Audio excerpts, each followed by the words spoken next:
tonight's speaker, Leah Buley. I'm super excited to have Leah come. She's going to talk about how to be a UX team of one, basically is what she talks about in her book. And she is currently a principal analyst at Forrester Research. Before that, she was a design strategist at Intuit. As I mentioned, she was on Karn's team. I'm an Intuit alum. We have a lot of Intuit alums here as well, that some of which have worked with Leah, some of which have worked with Common People. And before that, she worked at Adaptive Path, which is another top design agency. So we are super excited to have Leah. So with that, I'll turn the mic over to her. Welcome, Leah, please.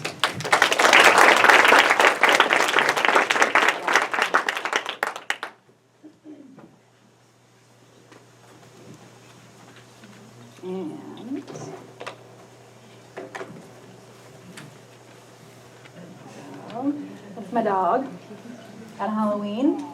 He was not amused. Okay. We're good. Hi, everybody. Thanks for coming out. I'm so excited that you're here. I'm excited that I'm here, so thank you for coming.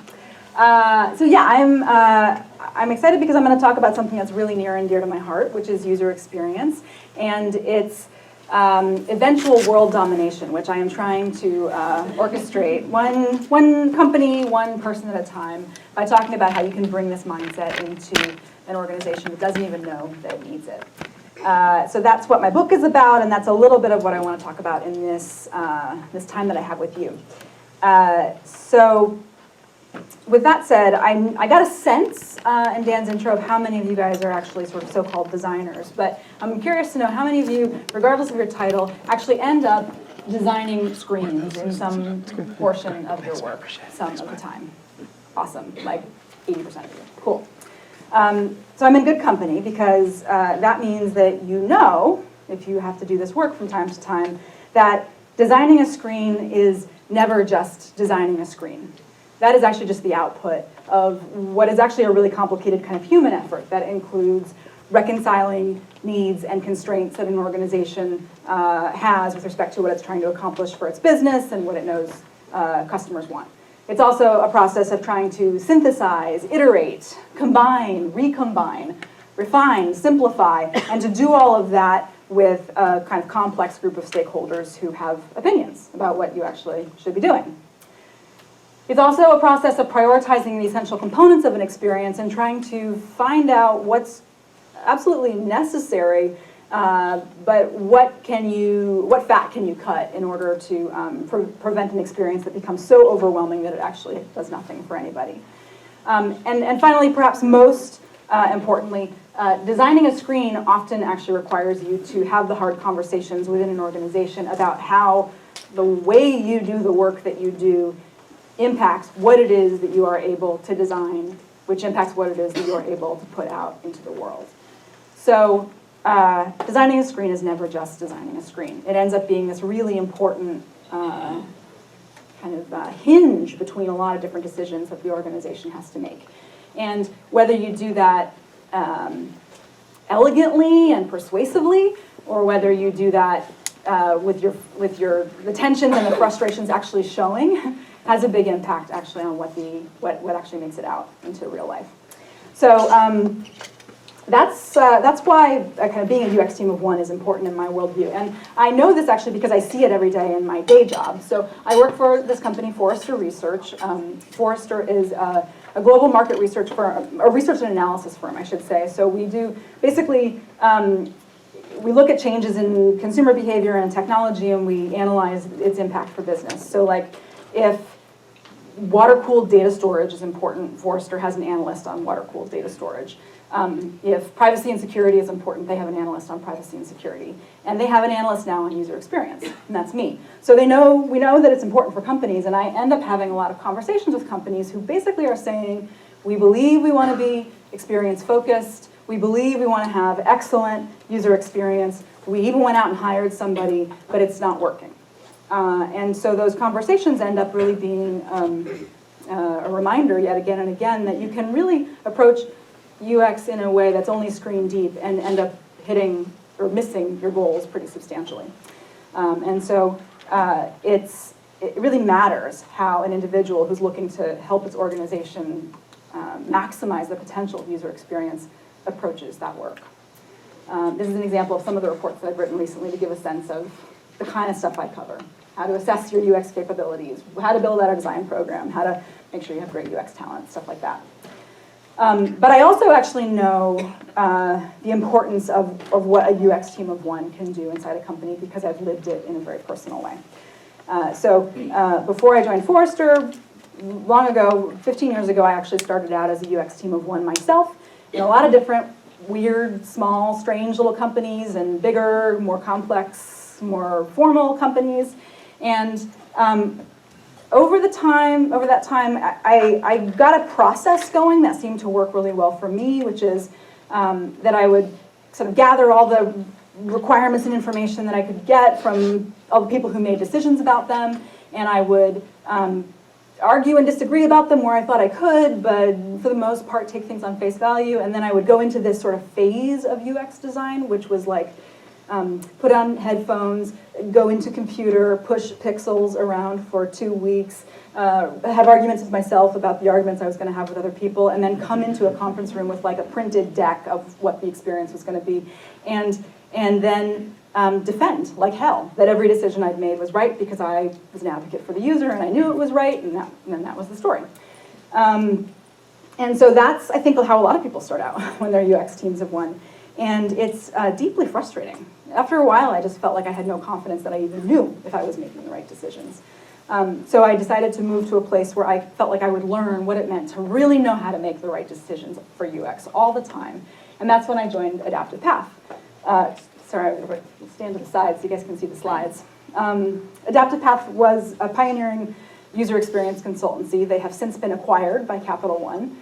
And at Adaptive Path, I was terrified, basically, because I walked into a process of user experience that was collaborative. It leveraged the power of a cross-functional team. It treated user experience design as a facilitative process, not something that an individual designer owned. And it treated user experience design as a continuous sort of iterative flow that inherently was messy and open-ended and required you to have really hard conversations every day. And yet what I saw when I joined Adaptive Path was that it worked out really well because the facilitative nature of how the folks in that firm brought everybody into the UX process ultimately made it more successful. And when I reflected on my time as a UX team of one, what I realized was like I could have been doing that all the way along, but I just didn't even know that was an option. And so that's what led me to write this book, which in a sense was saying like, what are all the insights that I'm getting from this high-performing UX team about how you can actually bring the whole organization into the UX process, and how can I kind of right-size them for somebody who's just one person, one man, one woman, to bring to work with their colleagues in product management and engineering and QA and marketing. And so that's how this book came to be. The first half is sort of the philosophy of what it means to be a UX team of one, because I genuinely believe that UX professionals are actually making technology more humane, not less humane, and so you're doing good work and you need to persevere doing that good work. But then the second half is like, how do you do that? And it's just a compendium of methods with lots of do's and don'ts and my own scars exposed, basically, in the book itself. If I have to summarize, though, what how to be a UX team of one is all about, it's 4 kind of core lessons that the methods themselves kind of cover. And so the first lesson is essentially that if you want to get your organization to care about user-centered design and to help you, as somebody making screens, actually make the right screens, you have to invite people into that process, the people that you work with as well as your customers. The second tip or secret, I guess, of what makes an effective UX team of one is that once you invite people into that process, you give them a role, and you actually give them the power to express their ideas and intentions for what the user experience can be, and that itself makes them committed, it makes them more involved, and it actually improves the ideas in the end themselves. The third principle of how to be a UX team of one is that you get really deeply committed to trying to listen with an open mind to what you're hearing internally from your partners, but also really what you're hearing from customers, and that you can't You can't call yourself a human-centered designer if you don't actually ever do any user research. And then the fourth principle of how to be a UX team of one is that your job is to actually help your team do less than it wants to do. And that a better user experience is inherently always a focused user experience. So those are the kind of building blocks, and what I wanted to do was actually share with you some of the methods that I sort of go into in detail in the book, because it gives just a blueprint of, I think, the types of activities that I've seen to be really successful for people who are trying to bring this into their organizations. So let's talk about inviting people in. So one method that is a really interesting and just sort of super low effort starting point for a UX team of one to bring people into the UX process, actually sort of, it has this sort of magic jujitsu built into it, because what you're doing is not bringing people into your process, but you're inserting yourself into theirs. This is the UX questionnaire. And the basic idea of the UX questionnaire is it helps you, it's an artifact that you create to help you assess how much do you and your team really know about the product and the user experience that it's intended to provide, and what else do you need to know that you don't know, essentially. And the UX questionnaire can take a lot of forms, but this is a basic template that I've found to be useful. So the idea is, before you begin an initiative, you actually take the time to sit down and ask super obvious fundamental questions about who needs to be involved internally in this user-centered design process for it to be successful. And usually that's a hell of a lot more than just the UX person, right? The partners that you have in product management and development and content writers and other folks, ultimately they need to have an active role. So it starts with identifying what those roles are. And there may even be other people down the line who have critical roles as approvers or potential blockers, and so you kind of articulate all of that to yourself. Secondly, you ask yourself, what do we know about the strategy of our product? What is it that differentiates us? Do we have a sense of what the key kind of components of our offering are that make it unique in the market? If that doesn't exist, if you don't know, that becomes a way of starting to ask people, like product management and general managers, what essentially their intentions are for the product. It involves articulating what you know, essentially, of any tasks or scenarios that the product needs to support, to the extent that you know them. It involves asking, what do we know about our users? What are the assumptions that we have about who they are and what their goals are and what their pains and their opportunities are? And it involves asking, how are we actually going to know if we've reached our measurable goals from a business perspective? And the point of all this kind of homework is not actually even to have all the right answers, but it's to give you a pass or sort of permission to go in and start having conversations with the colleagues in those different groups that help sort of turn a light on for them, that make them realize that information is pertinent to UX, and that when there are gaps in some of that kind of knowledge, it creates risk factors for the user experience design. So the UX questionnaire is a really simple way for a UX team of one to have conversations that bring themselves into the process and bring other people back into their process. How you do it, it's simple. You ask those key questions. Maybe you ask some different ones based on your organization, and then you use that as a reason to have more conversations.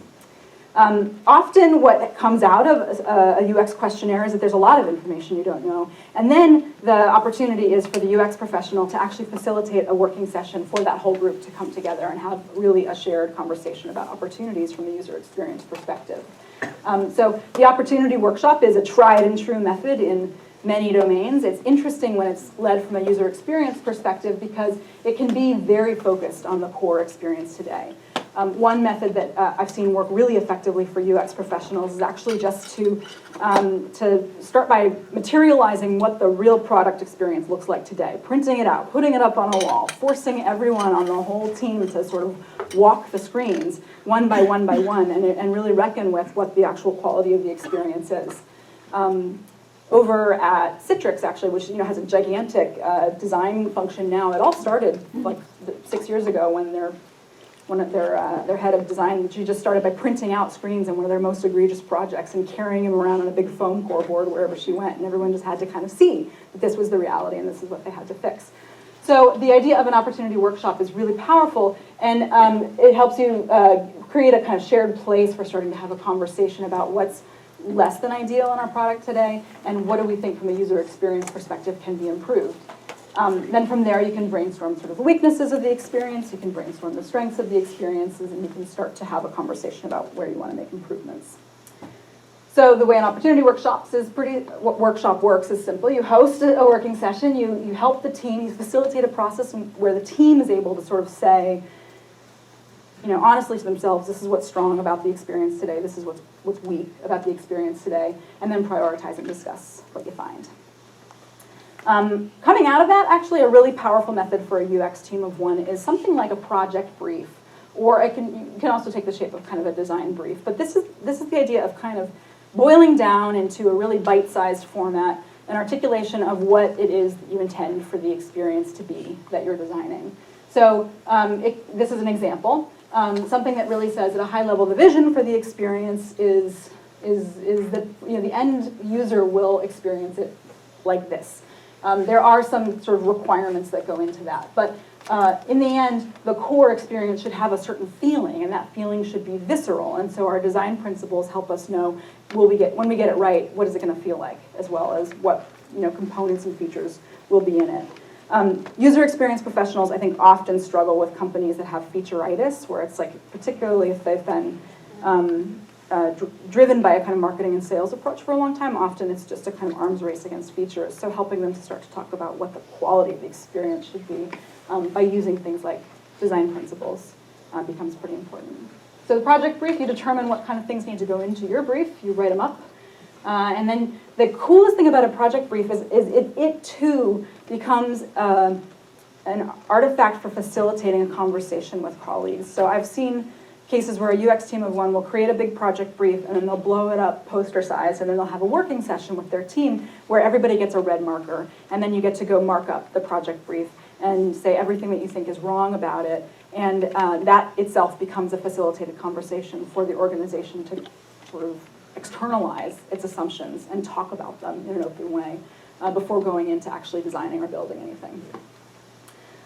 So those are some ways that a UX team of one invites people into the process. Once they're in, the making, I think, is actually one of the most powerful things that a UX team of one can democratize. And I always think of this as just sort of putting the pen in the hands of others and letting them express what they desire and expect for the end user experience.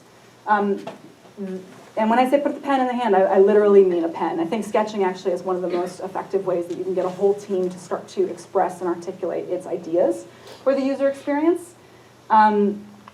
I actually have very strong, almost religious feelings about how to do sketching. This is like another whole session we could do.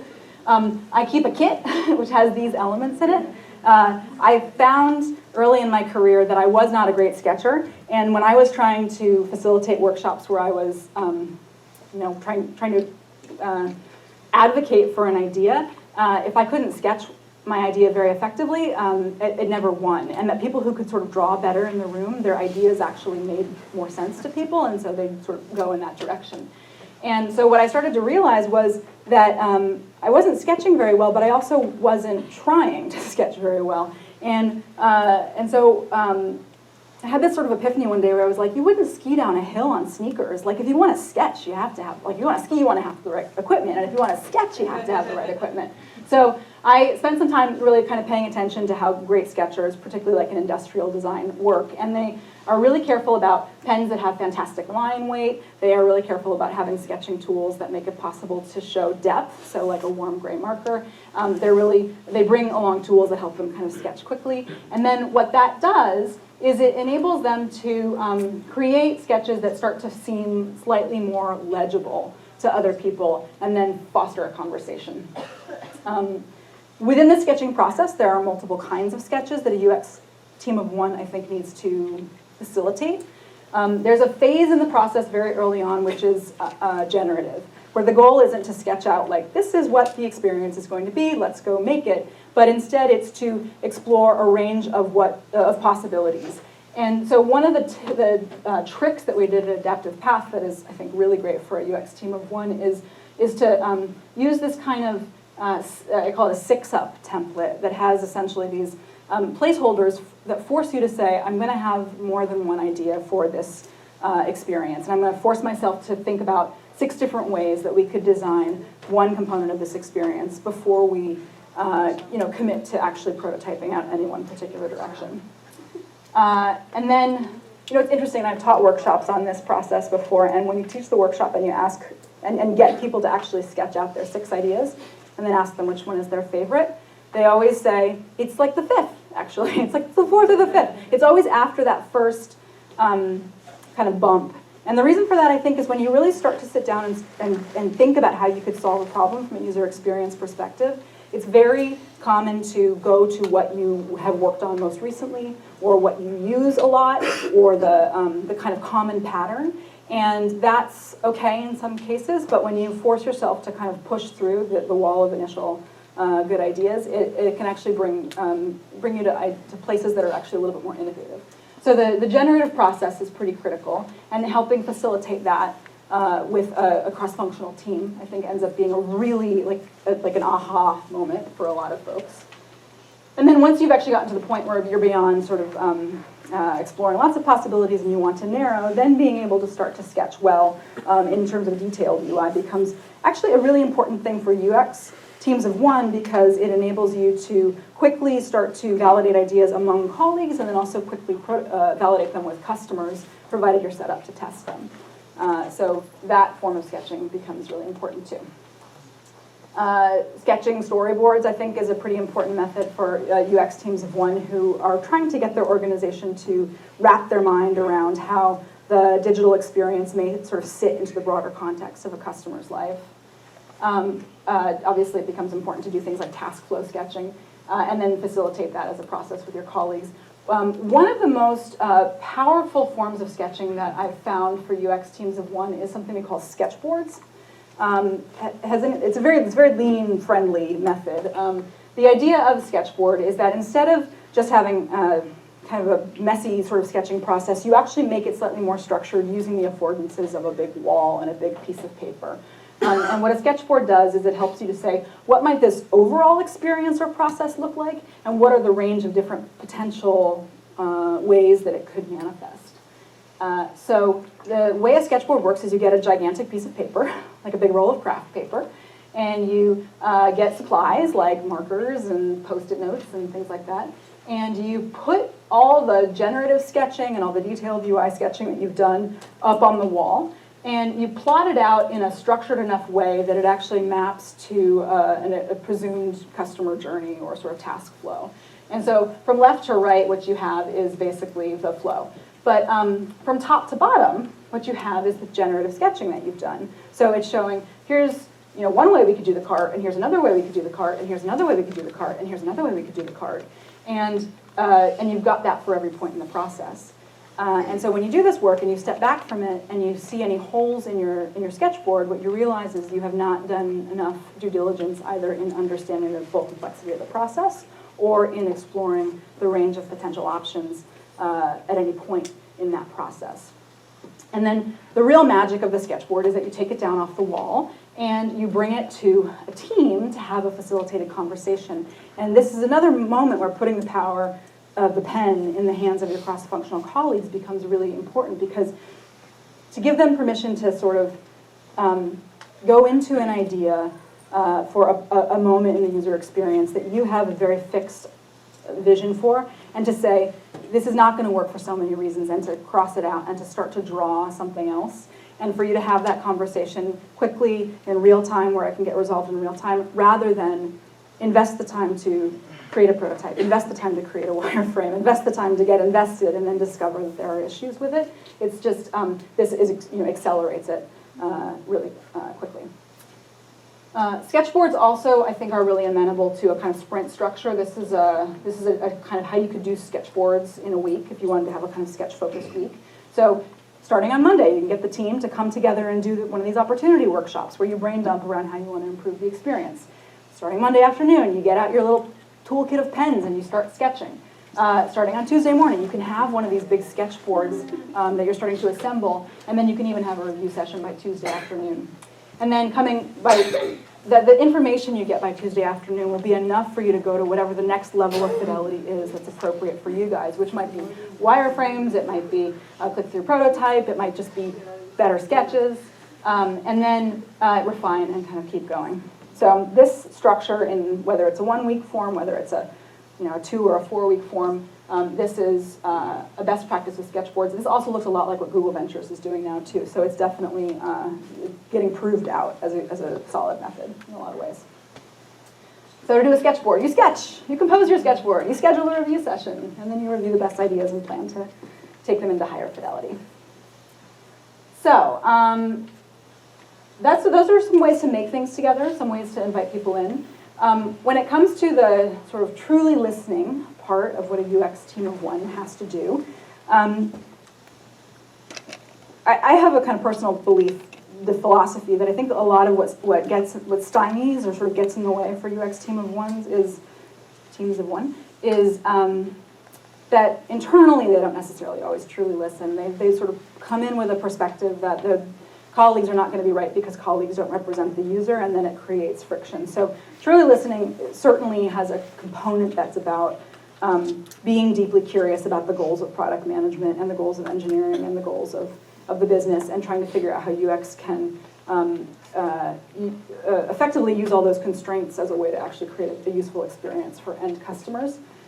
But the methods that I want to highlight here for truly listening are all customer focused. They're all about listening outside the organization. So certainly researching what users do and need and want is pretty fundamental. I'm sure you guys talk about this a lot at these sessions, but I'm always shocked by how many companies I talk to who say, yeah, we're user-centered, we want to have a great experience, and they never do research.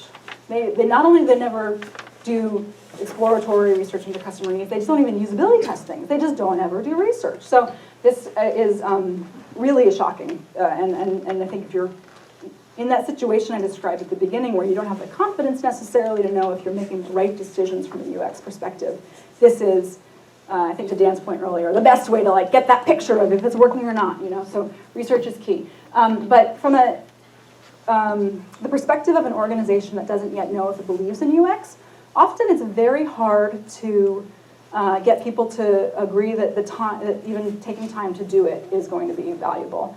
And so finding ways to do kind of quick hit research as a starting point becomes pretty important for the UX team of one.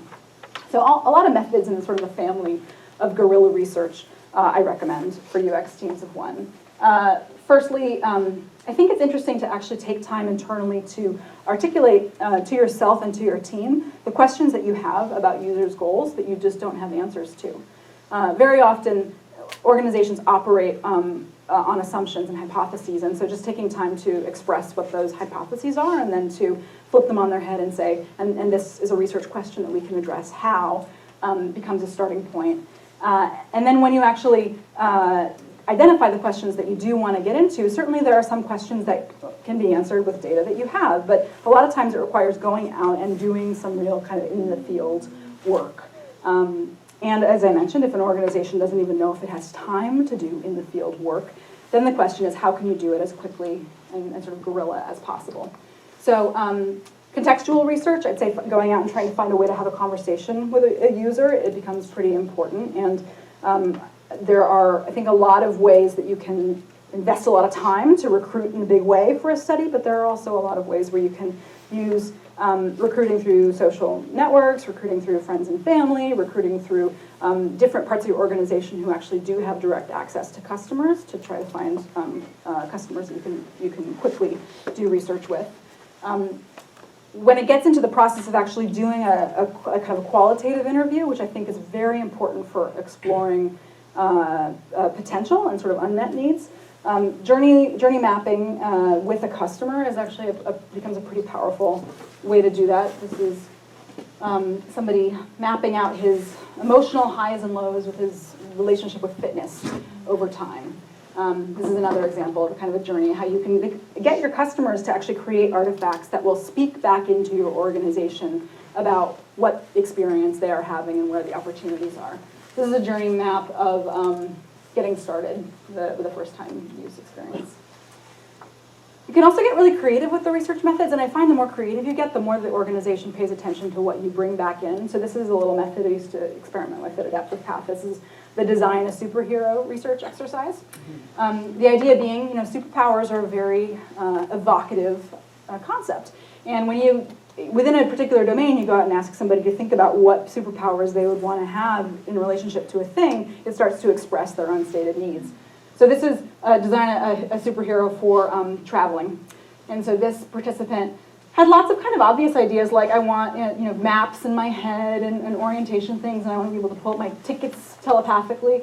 But then also some kind of interesting, surprising ones, like a Snap 2 suitcase that helps me pack really quickly, and it's a little hard to see down there, but the Insta shoe that goes from like a sensible walking shoe to like a stylish evening shoe automatically, so that she doesn't look like a total tourist when she goes out to dinner, and some of these other things that start to express actually some of the more kind of complex human needs when you actually get into a certain context. So finding ways to get your customers to make things that help humanize them and expose their complexity for your organization becomes a pretty important technique for a UX team of one.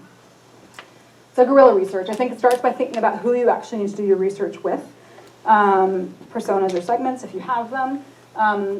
Exploring your unstated hypotheses and turning them into research questions, and then going out into the field and trying to get customers to kind of express for you their needs so the organization can see them. I think UX teams of one often make personas. I think UX professionals often make personas, researchers and often designers as well. One of the methods I list in the book is the proto-persona, because it is a really quick and dirty way to kind of model an understanding of who your user is. A proto-persona is basically, it's this archetypal description of the user that sort of turns them into something believable and human, but the proto part is that it might not be based on primary research. It's based on the assumptions your organization has, and that's how you can do it fast. That also makes it really dicey and a little bit controversial, because if the organization latches onto the made-up persona and believes that's who they're designing for, then you can end up designing for a really bad product. So the key with the proto-persona is treat it as a foundational hypothesis to be proved or disproved. But when you really start to put a face and a name and a story and opportunities and context and needs on the idea of a customer, it does help the organization start to have conversations about what features and functions and choices from a user experience perspective make sense. So something like a persona becomes very important. You can also do them in a really lightweight way. These are super lightweight proto-personas from research, and they serve enough to help the user experience team of one at least start to have a conversation about who the core type of customer is that the experience is intended to support versus secondary or even sort of anti-personas that we don't really want to design for. So to create a proto-persona, you begin by getting the team, again, involved in a cross-functional way, and then sort of set your colleagues up to actually fill out the sort of story of what you think your customers are and who you know them to be in this sort of grouped way. And then as a group, you have a discussion about whether that feels real and authentic and true, and you start to talk about how you can actually validate that through exploratory research. The last category of ways, I think, to be an effective user experience team of one are really about how to help everybody know when to say no and feel comfortable with saying no. Or you could think about it as focusing, alternatively. One interesting method that I came across, and I've seen, I think it was in use at Comcast for a while, actually, is the UX health check. This was developed by a guy named Austin Govella, and it's interesting because it's very pseudo-quantitative. It helps the organization sort of at least think in a sort of simplified way that they're starting to get at an understanding of what's improving or not. The basic idea of the UX health check is that you articulate like what are the parts of our experience that we need to design, and for each of the parts of the experience that we want to design, like our dashboard and the goal setting component and the profile component, who do we want to be as good as? And so you set some benchmarks. Whoever is the best in this category, who do we want to be as good as? And then you say, okay, we're probably not going to be 100% as good as them. Like our profile page might not be 100% as good as LinkedIn's, but like would 50% as good be okay for us? And so you start to have a conversation about your own internal expectations for quality. And then you say, okay, well, based on that, how are we actually doing today? And then you set a score. And so where the difference is in terms of your expectations for quality versus your actual kind of quality pop up, it just enables you to start to talk about really why you would focus on improving one part of an experience over another. One of the challenges for UX team of one is they just get too much stuff. there are so many different projects that come in, and there's so much monkey work that can be done in terms of UI design that they become production, and that makes it really hard to ever get out ahead of it and help be a strategic partner to help the whole organization understand why a human-centered way of thinking is better for the business. And then you can talk about what you're going to do to make changes. So the UX health check, you have a team who does this with some regularity. You talk about the components of the product, you pick those benchmarks, you rate how you're doing, you spot the opportunities, and you rinse and repeat, basically. Other methods that I think can be really interesting and effective for UX teams of one are more facilitated activities that can help you sort of talk about where you're going to focus your efforts and not in a group way. One method that I've seen work pretty well for UX teams of one is kind of like a bang versus buck analysis. And you can think of it almost as a 2x2 chart, So basically you've got a lot of different features that you're thinking of building, and what you're trying to do is just get the organization to acknowledge that maybe they're not all as important, and that from an end user experience perspective, it would behoove you to get a few things right before you try to get everything right. This is, incidentally, a classic strategy tool. It's also a classic PM tool. It's not explicitly a UX tool, but when a UX professional facilitates this kind of conversation, it helps the organization start to talk about where intensively it's appropriate to invest a high degree of resource into UX versus lower. Another model that can be another interesting way to talk about it is a Kano model, where you're essentially plotting out what are the basic attributes that just have to be there and they have to be right, what are the delight attributes that we know actually will be differentiating if we do them well, and then based on that figure out what's in and what's out. So the prioritization posters, again, are based on kind of cross-functional teamwork where you're identifying everything that's sort of in the scope and then you're sort of narrowing it down. And then quick and dirty testing, I think this is the last one. Quick and dirty testing, I think, is another way to kind of, again, help the organization figure out the right design, if it's got the right stuff in place, and if it's focused in the right place. So there's a lot of different ways that you can do testing. This is a really great graphic from an agency in the UK called Clear Left that sort of helps you navigate what type of quick testing and research you might need to do based on what you're doing.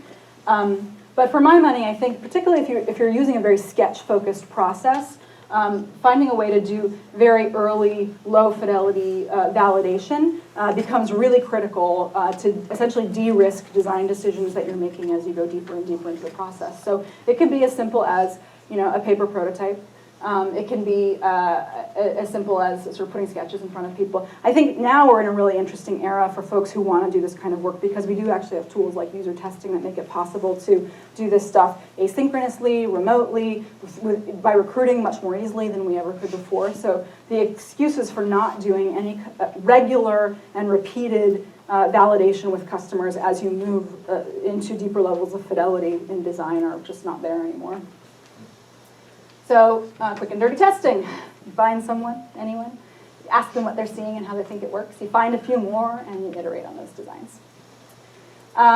So, there's a lot of different pieces and parts there, and I sort of wanted to give you a taste of what it all looks like when you kind of put it into practice. But hopefully what many of these methods have emphasized is that none of them happen alone. They are all things that a user experience team of one, whether that's actually a person with that UX title or whether it's somebody who just actually wants to help their organization do better design regardless of their role, that person essentially can be the champion of a facilitative process that gives everybody else a voice in the experience that gets made and in the decisions that gets made, and they can manage it in a way that makes it more successful. The other, I think, big message of the UX team of one, which is, I don't know, I believe in it pretty personally, is just that UX people, by their nature, are so well set up to do this, because if you're drawn to a kind of human-centered ethos, it's because you are inherently empathetic yourself, and because you're really optimistic about making better experiences for people who have to use technology. And that mindset of empathy and optimism, that becomes your secret weapon in the relationships that you have with your colleagues as well. So methods or not, I think it's I think UX teams of one are in a really important position to help their organizations kind of connect their work together and make better end products for customers. So that's like the accelerated version of what I talk about in a lot more detail in my book. But I'm excited to be here and share it with you. And if you have questions about it, I'm eager to talk about them. There are a zillion images that are stolen from the Noun project here, so credits, duly noted. And if you have follow-on questions, we've got time to talk here, but also I'm super happy to be in touch if anybody wants to talk more afterwards. So that's it.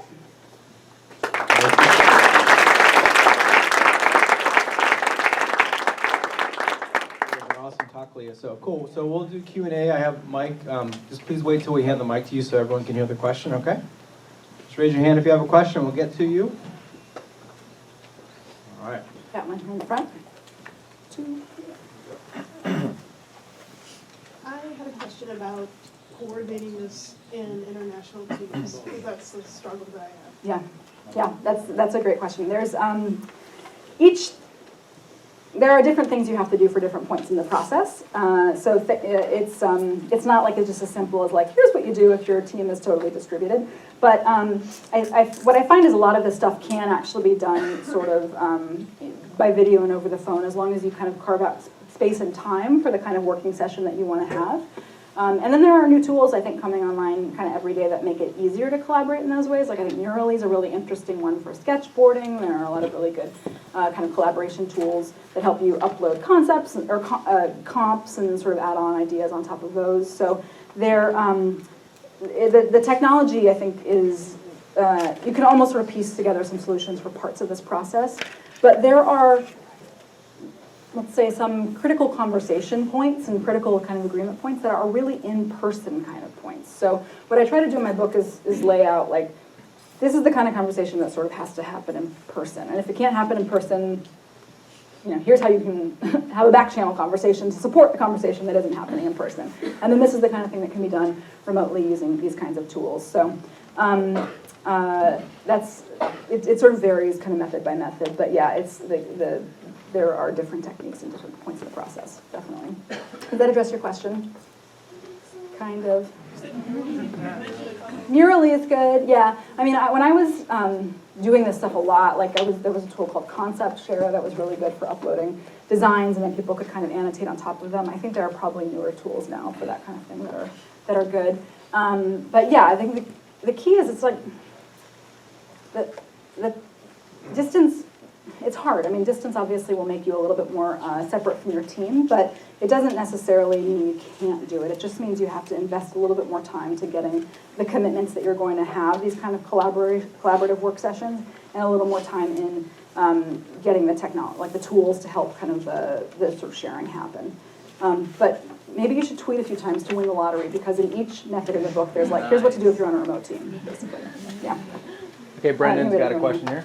Something that I've noticed is that folks can get kind of bogged down in the persona or even proto-persona stuff. Yeah. So do you have any like kind of general rules around like how many personas you try to target or create? Yeah. How many is too many? Yeah, good question.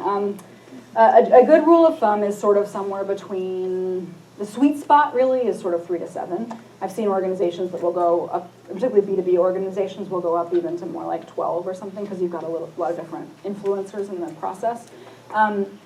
I'll be honest, actually, I also do research on the question of personas specifically, and I talk to companies that have like 65 personas, 80 personas, and that's not because they actually have 65 distinct personas. That's because there are a dozen different parts of the organization that are recreating their own personas. So personas can be a mire if you're not careful.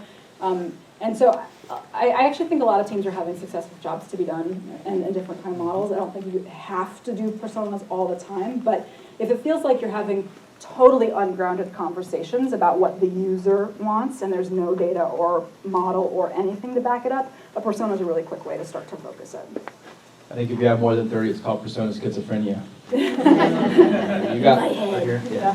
Hi. I'm working on a project where we have a UX designer of one, and so what are some strategies to allow this UX designer of one to get out of being the bottleneck for so many design projects or projects? Can you hire more? I wish we could. Not right now. Yeah, I think You need to let them say no, I think, to some things and work very closely with them to identify what's priority in terms of UX work, and then empower the non-UX people to do some of the UX work. Sometimes investing a little time up front in things like personas, or even like letting the UX professional kind of create maybe a pattern library or sort of set of systems in terms of what the kind of user interface should do that the rest of the organization can share. It enables everybody else to go faster. So instead of thinking kind of screen by screen, think scalable systems that help everybody do the design. But yeah, in the end, like if you're a 6-person startup, yeah, you're not at that point yet. But I talk to a lot of companies. They're not 6-person startups. They already have a couple hundred people, and they still just have the one. And so I think we have to be realistic that there's only so much you can get out of one person if your product is at a certain scaling capacity. So it becomes a hiring priority. A good rule of thumb that's passing around these days is, if you maybe already have heard this, but in a consumer-focused product, it should be 1 UX professional to 4 engineers. If it's a more complex product that sort of goes deeper in the stack, it can go as high as 1 to 8 or 1 to 12. But that's one way to kind of assess if you've got enough as a starting point. What PM ratio do you recommend? Well, yeah, I don't know. Karen has theories about that, actually. Yeah. What's your PM I ratio? haven't done research on that question, so it would be remiss to suggest one. Yeah. Hi. Hey, so I had a couple questions. Some places I've worked with in enterprise products, and I've found that it's very difficult to do guerrilla research sort of in the beginning because you're very limited in who might be using that type of product. And then also the quick and dirty testing can be a challenge also because you can't just go find anyone at a coffee shop. Yeah, totally. So do you have any suggestions on how to do those types of guerrilla research or quick and dirty testing? Yeah, and in a case like that, I think finding the best proxy for the user internally, and then either seeing if they can give you access to people or treating them as a proxy for the user is important. So contact center and support staff, people who have really direct frontline access to users, often know exactly the mindset that the user is going to have. Also sales, like in a B2B environment, the sales team is going to have a pretty rich understanding of users' needs. So kind of getting them, like doing your guerrilla research on them, with asking them to kind of be in the perspective of the customers they work with is a starting point. Yeah. Over here. So these days it's a common practice to outsource the development work to Bangalore or some other place. So how much of UX do you think can be outsourced and how much of it has to be kept close to the mothership? Yeah. That's such a great question. Yeah. I actually think we're kind of on the verge of having to figure out questions like that, and we haven't yet. It's really tricky, right? I think there are parts of the experience, it almost gets at like what's differentiated in the experience because it's like a critical moment that matters for the customer, or because the nature of the interaction is so complex that actually getting it really right it's high risk, or there's big impact to it, versus what parts of the experience are just sort of standard and pro forma at this point. There's so much stuff that is just prototypical at this point, and it's actually dangerous to design a user experience that's not prototypical. So having like fancy, expensive UX designer reinvent every part of the experience could actually work against you. But in a case like that, knowing these are the moments that matter, these are the core elements that actually are sort of most important. This is where we need real sort of manual human love on it from a kind of expert UX professional perspective. And then here are the places where maybe we can outsource to a further away team or a less expert team if that's the case, or lean more on existing patterns. That becomes the balance you kind of have to figure out. And I think probably one of the most effective ways to do that is to do journey analysis on the customer experience and figure out, certainly within a digital experience, but potentially even kind of from the end-to-end multi-channel experience, where are the points in that process that are the biggest drivers of loyalty, where there's the biggest risk of attrition or loss, where there's like what are the pieces that actually have to be designed right to do it well, and then from there you can start to prioritize. Does that make sense? Yes. Yeah. One more question. Yeah. So I come from a background which is completely away from software. I design chips for a living. Cool. So what would be a great resource for somebody like me to delve into UX? The user experience team of one, obviously. You've been tweeting? Get going, you go win one. There are also really great programs now, I'd say. I think General Assembly is fantastic for kind of quick UX education.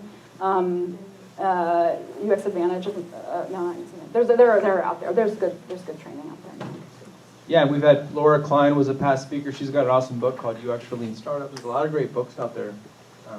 Leah's book is awesome too.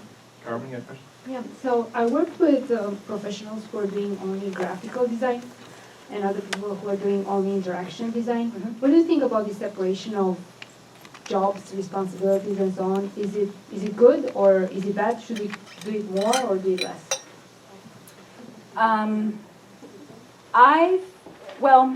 I guess I have two thoughts about that. One is when you work with a really expert graphic designer, it shows. It's so different, and it's very, very rare to find somebody who's great at interaction design and also actually a really excellent graphic designer.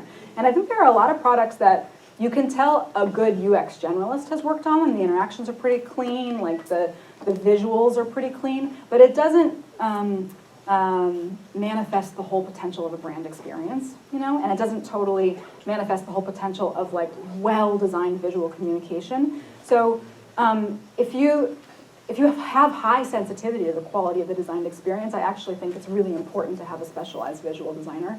That said, I think there's a new crop of user experience professional kind of coming up who's like, we're just making unicorns now. Like they're actually really good at visual design. They're pretty great at interaction design, and they often will code too.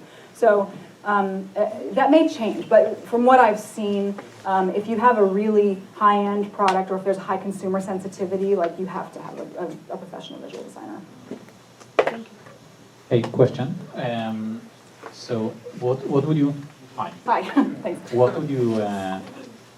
what tip would you give kind of like a guerrilla tip for B2B companies if you want to do some sort of like guerrilla design to do like good research, but it's difficult to get to the enterprise customers to ask them the questions? I think it depends on what the actual domain is. So how inaccessible are these customers really? Give me some more details. So I work in Medallia, and some of these customers, it's very small teams. UX teams, and you want to ask them very specific questions about how they would use a theoretical product, and they are bombarded. Either we don't have a good enough relationship with that specific team, or they're very difficult to get to. Yeah, to access. Yeah. So like in the case of a Medallia, it's actually really interesting, right? Because the users are so stratified. Like a user could be a C-level person, and a user could also be a frontline support associate, right? So I think if you talk about like the frontline support associate, that's you can talk to people who do that kind of job, whether they're Medallia people or not. It's a question of just recruiting against sort of the profile of the person. And so you get people who are in this kind of profession, you get people who sort of do a certain kind of work, and you do kind of proxy research with them, even though they're not direct customers. When it comes to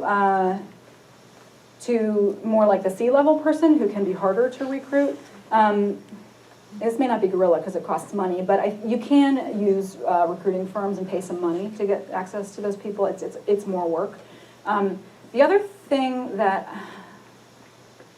I don't know, this is where it's sort of like you start to have to enlist your buddies at different levels in your own organization, because I think like let's say in Medallia's case, you've got your VP of design sort of reaching out to a VP level person at a client organization and saying, our user experience matters to us. We want to make sure that we're designing a great experience for you. Will you be on our customer panel and please help us test it? Then it's like you get some sort of explicit agreements where then you can start to do that kind of research. So sometimes the best thing a UX team of one can do is actually work the ladder in their own organization to start to create some momentum outside the organization to get involved. Does that make sense? Yeah. Kind of. I mean, I'm thinking the research I do a lot now is really focused on customer experience teams who sometimes have UX in them and sometimes are something else.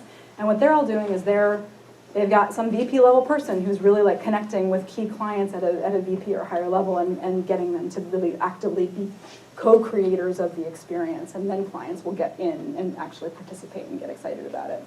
So that's a way to do it. What about trade shows? I've heard some of our customers use that as a route too. I've heard that works in some cases. I just talked to somebody who tried to do one last week and they got 0 people to show up inside because nobody wanted to do it. So I think you kind of have to get them to sort of agree a little bit beforehand they're going to do it. But yeah, if you have like a user conference or something, that's a really great place to try to do something like that. Yeah, talk to the user testing people. They probably have tons of ideas about how to get to the right customer. Right, Hi. I like the part about mobilizing people in the company, for instance, by sketching workshops. But I have good examples and bad experiences with such workshops, Yeah. especially an example for the bad Yeah, experience is that people, especially people in suits, they lean back and start talking aloud about their ideas, about their improvements for a website, instead of just putting the stuff on paper. How do you mobilize these people? Yeah, so I think actually it would really behoove probably every UX professional, let alone the UX teams of one, to invest in facilitation training. Some of the most effective things that have happened just in my own personal career are when I really kind of like try to be a real dominatrix about facilitating the meeting. And I find that when you come in and assert in an authoritative way, people will do the process that you have set out for them, but you have to have a process planned for them. It's dangerous to come in and just be like, we're going to sketch, and then that's not what's going to happen. But if you come in and, you know, okay, right, we're going to get butts out of seats. We're actually going to walk up to the whiteboard, all of us, right now. You too there, Joe. I know you're the highest paid man in the room, but here we go. And you're just kind of like, you're bringing your energy and you're making it all happen. I find you can make people do surprising things, but it does require really good facilitation. So I've had facilitation training, I had graphic recording training. Those are some of the most valuable skills I've ever acquired in my career as a UX professional. Yeah. Hi, Leah. Just really appreciate your talk. One of the questions that I have is volunteer with a Code for America brigade, Code for San Jose. Cool. And the challenge that we find is we have a lot of coders, engineers that come out. Although the UX, the UI is kind of challenging, and so I'm just kind of curious, especially when you're talking about limitation and you're talking about like gaps in time where people aren't necessarily meeting, what would be a good method or a way in which to engage them to help advance the products forward? So you're saying, how do you get more UX folks to come out and sort of volunteer with Code for America?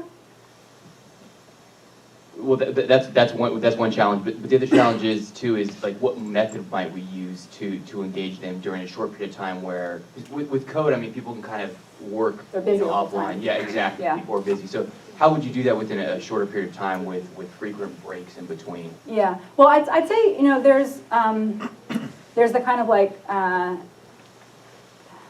don't know if this fully sort of addresses it, but I think the ideal model is this kind of whole person team where you've got your engineer and you've got like a business head or product manager and you've got a UX person, and they're all kind of in it together. And so during the design work, the engineer's participating and the product manager's participating. During the research, everybody's participating. And then when it gets into prototyping or the coding phase, it's like the units of work are not so big that you then can't go out and test that stuff and then have more work for the design folks to do. So it's sort of like, how can you, I mean, I guess it's agile in a sense, right? It's like, how do you actually break the component parts down smaller so that the whole team can design together, and then the making is faster, and then you test together quickly too.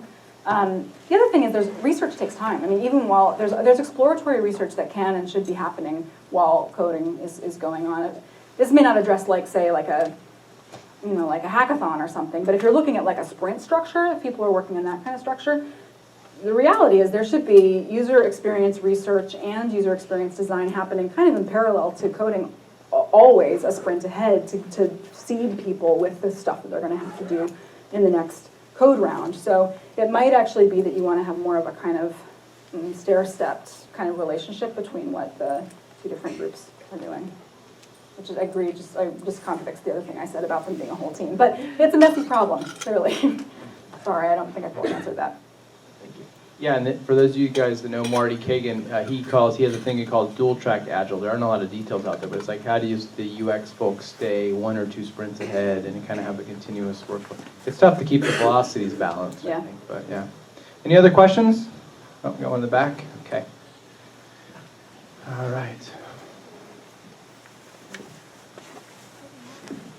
Hi, I'm Arvind. Hi, Arvin.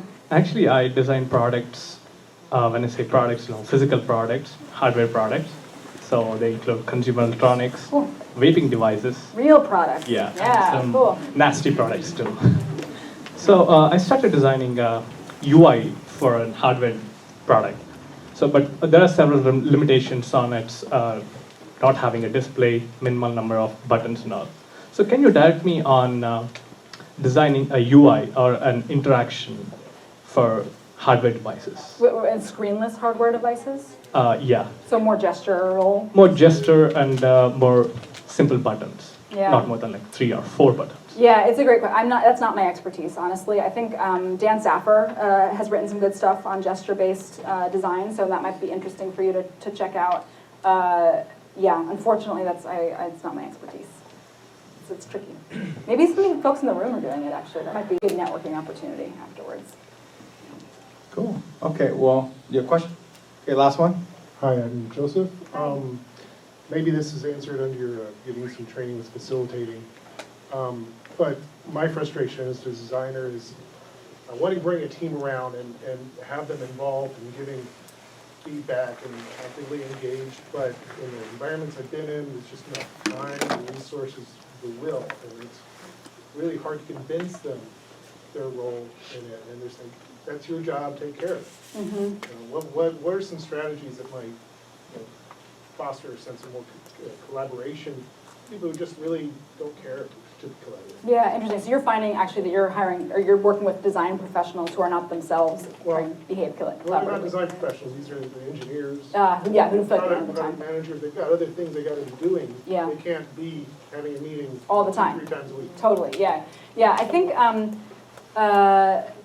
it's a good challenge. I think if you're working in actually a kind of, in an agile environment, that has a nice affordance for creating regular kind of sort of episodic milestones where people are just kind of coming in out of habit almost. So I've seen some teams who will basically say we have our sketch session, 3 days into every sprint, and it's expected to be a whole team experience. We're going to be in every stand-up. We're going to have the usability session that happens at the end of every week, and it's sort of like it's just built into the process that's something that everybody participates in, and so you make time for it. I think it gets a little dicey when it's like, we need a workshop now, come on over this one, and everyone's just like, actually I have work to do. So on some level, I think the challenge is like, how do you reframe the expectations internally about what the product development process looks like, so that everybody agrees that there is value in the UX components and that they themselves they require a certain amount of time and collaboration in order to be successful. And then that just becomes, there's an agreement that's kind of standard operating procedure. So that, yeah, and I think that's, sometimes that requires like taking your buddy who runs the process out for a drink, having a good conversation, getting them to sort of agree that everybody wants better UX, and so you're gonna kind of like experiment with a change in the process.